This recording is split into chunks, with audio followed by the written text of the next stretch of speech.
நிறைய பேர் தப்பாவே புரிஞ்சுக்கிறாங்க. வெளியரங்கமான காரியங்கள் தான் நன்மை என்று நினைக்கிறாங்க. பாருங்க, இது இருக்கேங்கிட்ட, அது இருக்கேங்கிட்ட ஆசீர்வாதமா இருக்கிறேன், அது கிடையாது, அது சத்தியம் அல்ல. உண்மையிலே தேவனுடைய பார்வையில் ஆசீர்வதிக்கப்படுகிறவர்கள், ஆசீர்வதிக்கப்பட்டவர்கள் என்றால் யார் தெரியுமா? கர்த்தரை குறித்து தெளிவாக அறிந்து வைத்திருக்கிறவர்கள், தேவனுடைய இருதயத்தை புரிந்து வைத்திருக்கிறவர்கள். இவர்கள் தான் ஞானிகள், இவர்கள் தான் ஆசீர்வதிக்கப்பட்டவர்கள்.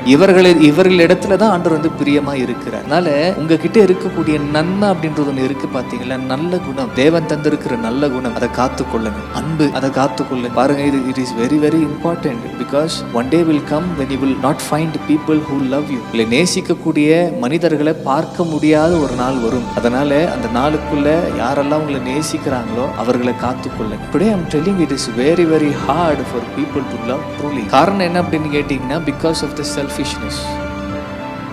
ஒருத்தரும் சுயநலமா இருக்கிறபடினாலே அன்பு அப்படின்றது காணாம போகுது.